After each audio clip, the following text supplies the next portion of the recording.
Olá pessoal, tudo bem? Sou Antônio Dias, e esse é o canal Business em Português. Estou trazendo hoje para vocês uma breve explanação do que vem a ser o nosso sistema financeiro nacional, já que esse é o ponto inicial para que possamos entender com melhor clareza os assuntos que virão nos próximos módulos. Bom, o Sistema Financeiro Nacional é o primeiro tópico nas certificações da Anbima, por isso falaremos um pouco sobre o importante papel que ele exerce sobre nossas vidas, e os papéis exercidos por cada elemento que compõe esse sistema. De modo geral, todos os países possuem seus respectivos sistemas financeiros que podem apresentar muitas semelhanças entre si. Então entendamos que um sistema financeiro é constituído por regras, instituições e órgãos reguladores que ajudam na facilitação do fluxo do dinheiro entre aqueles que possuem recursos, para aqueles que não possuem recursos. Quando pagamos ou recebemos por meio do uso do cartão de crédito, Pix ou qualquer outro tipo de transferência, estamos nos valendo de uma das várias ferramentas propiciadas pelo Sistema Financeiro Nacional que garante o bom funcionamento e o cumprimento do que for acordado pelas partes. Mas devemos levar em consideração que nem todos possuem o mesmo grau de conhecimento sobre o mercado financeiro, como por exemplo, como funciona a precificação de um ativo. Se ele é tangível ou intangível. Portanto, quando estamos em uma situação de estarmos emprestando ou estamos tomando dinheiro emprestado, existe um sério problema de disparidade de informação entre as partes, onde poderia ocorrer de uma das partes ser lesada. Isso é conhecido como assimetria de informações. Portanto, olhando por esse aspecto, deveríamos nos perguntar: qual é o preço justo de um bem ou de um serviço? Quando falamos de empréstimo, o quanto deveríamos reembolsar? E para quem? Do ponto de vista de quem empresta, como eles iriam avaliar se deveriam emprestar, e o quanto cobrariam pelo uso do dinheiro? Para isso existe o sistema financeiro, que torna as transações financeiras mais eficientes e seguras, mitigando a assimetria de informações existente entre as partes. O sistema financeiro possui três componentes: mercado financeiro, onde as transações acontecem; intermediadores financeiros, que facilitam as transações; e os reguladores das atividades financeiras, que zelam para que todos mantenham-se dentro das regras. Para entendermos melhor o Sistema Financeiro Nacional, precisamos abordar o assunto a partir de um ponto em que o fluxo de dinheiro já se tornou o principal agente de troca de riqueza. Entendemos como riqueza tudo que é fundamental para a sobrevivência de uma pessoa, como água, luz, gás, alimentação, moradia, etc. Pegaremos como exemplo um aplicativo de compra e venda qualquer, igual a centenas que existem hoje, e o chamaremos de operador. Sabemos que existem várias formas de sermos enganados em uma compra virtual, e quando caímos em golpes, dependendo do app que usamos e do tamanho e relevância já alcançada por ele, talvez possamos recuperar nosso dinheiro.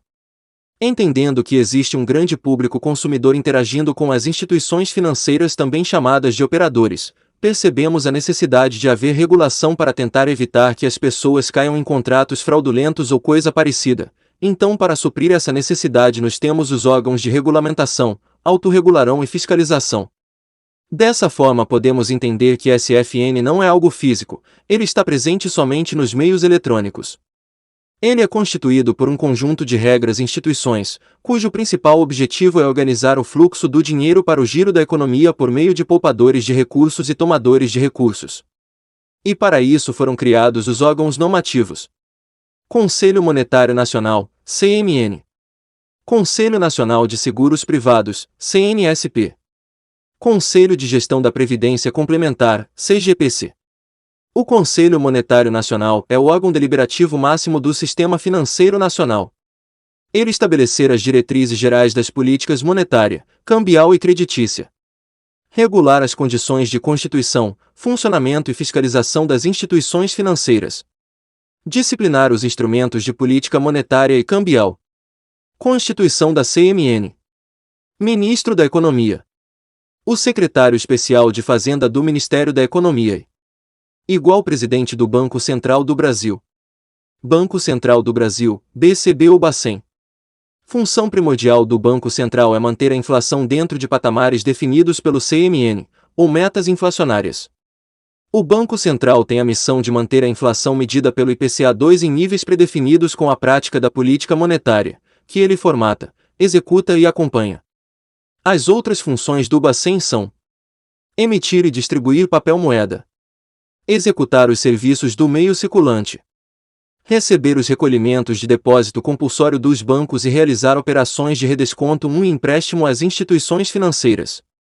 Regular a execução da compensação de cheques. Comprar e vender títulos públicos federais. Exercer o controle de crédito. Fiscalizar as instituições financeiras. Controlar o fluxo de capitais estrangeiros. Executar e acompanhar a política creditícia. Formatar, executar e acompanhar a política cambial. Formatar, executar e acompanhar as relações financeiras com o exterior. Operadores. Instituições financeiras captadoras de depósitos à vista. Demais instituições financeiras.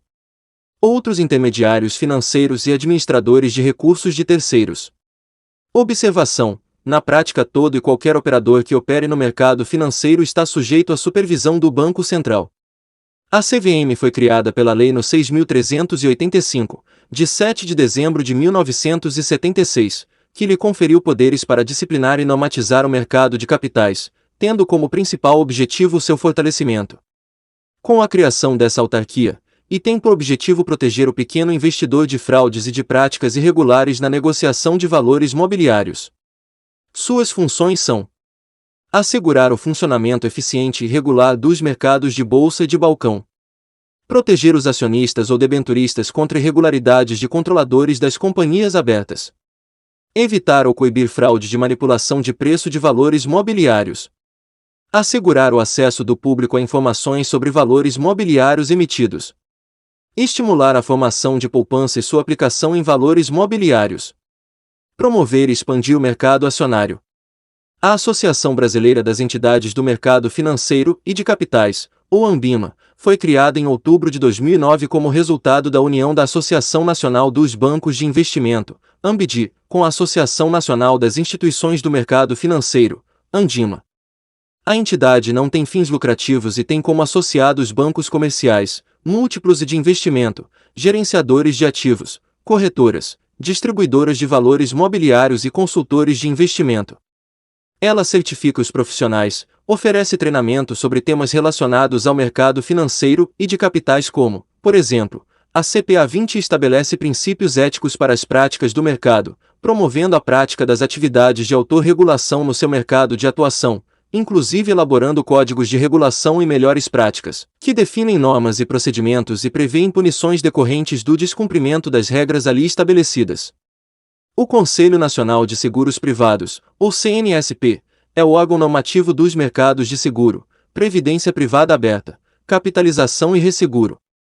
Criada em 1966, a SUSEP é o órgão responsável pelo controle, regulação e fiscalização desse mercado e funciona como uma autarquia vinculada ao Ministério da Fazenda. Seus operadores são as entidades abertas de previdência complementar, sociedades de capitalização, sociedades seguradoras, resseguradoras. O Conselho de Gestão da Previdência Complementar, ou CGPC, é o órgão normativo das entidades fechadas de previdência complementar. E tem a Previc como seu braço supervisor.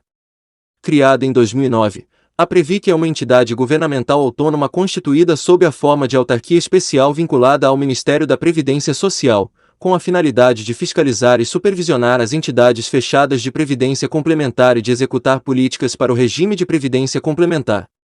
É de sua competência autorizar a constituição e o funcionamento das entidades fechadas de previdência complementar, decretando intervenção e liquidação extrajudicial dessas entidades quando cabível, e promover a mediação e a conciliação destas com os seus participantes, assistidos, patrocinadores ou instituidores. Seus operadores são as entidades fechadas de previdência complementar, ou fundos de pensão. Dessa maneira, espero que você tenha criado um esboço mental da grandiosidade e complexidade do nosso sistema financeiro. Por hoje é só, e bons estudos!